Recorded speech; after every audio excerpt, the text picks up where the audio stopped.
छोटी भाभी, अगर बेटा हुआ तो आपसे भी कंगन ही लूंगी, बता दे रहे हैं। बड़ी भाभी ने मुझे कंगन ही दिए थे बिट्टू के होने पर। तब तक जेठानी जी भी हाँ में हाँ मिलाते हुए कहा, ये तो यहाँ का रिवाज है कि जब भी बेटा होता है तो ननद को कंगन ही देने होते हैं।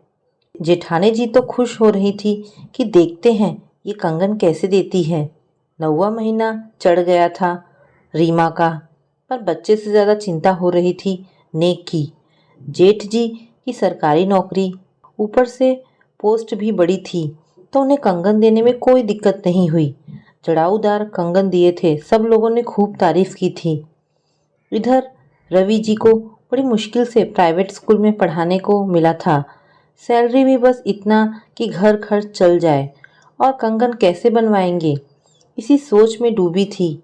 कमरे में रवि आया, पर रीमा इस कदर सोच में डूबी थी कि उसे एहसास नहीं हुआ। क्या हुआ रीमा, इतना क्या सोच रही हो? रवि की आवाज़ से रीमा की तंद्रा टूटती है। कुछ नहीं, बस ऐसे ही, रीमा जानने लगती है। रवि हाथ पकड़कर अपने पास बैठाता है, कहता है, मेरी रीमा इतनी उदास अच्छी नहीं लगती, और तू उदास रहेगी तो होने वाले बच्चे पर भी असर पड़ेगा। अब बता क्या बात है? वो सब लोग ननद को नेग में सोने के कंगन देते हैं।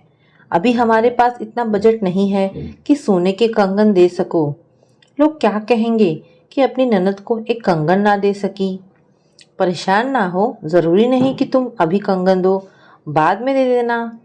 पर सब लोग तुरंत ही देते हैं। ऐसा करती हूँ कि मैं अपना कंगन दे देती हूँ जो माँ ने दिए थे शादी में। उस कंगन से तो तुम्हारी यादें जुड़ी है ना, आखिर माँ की आखिरी निशानी जो थी। यादें तो दिल में बसी हैं, बेजान चीज़ों से क्या मुँह। अगर मैं अपना कंगन दे देती हूँ तो कम से कम बनवाना नहीं पड़ेगा, और पैसे हो जाएंगे तो मैं तब बनवा लूँगी।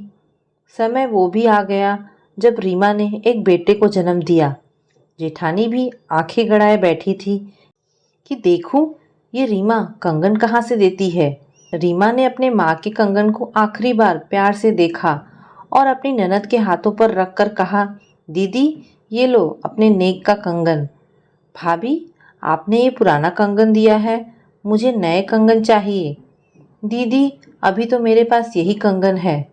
झूठ क्यों बोल रही है भाभी? पिछले महीने जो कंगन लाई थी आप मुझे वही दे दीजिए। पर वो तो सोने के नहीं थे, तो मैंने कब कहा था कि मुझे सोने के चाहिए। भाभी, माना कि ये नेक लोक व्यवहार है, पर मैं नहीं मानती ऐसे रिवाजों को जो जबरदस्ती पूरा करना रहे। उस दिन मैंने आपकी और भैया की बातें सुन ली थी। ये कंगन आपकी माँ के थे और अब आपके हैं, तो इस पर बस आपका अधिकार है, और आप मुझे वही कंगन दे दीजिए। रीमा की आंखों से खुशी के आंसू छलकने लगे। मीना के इस व्यवहार से जिससे वो परिचित ही नहीं थी, आज मीना की बातें रीमा का मन जीत लिया था, और उसने मीना को गले से लगा लिया।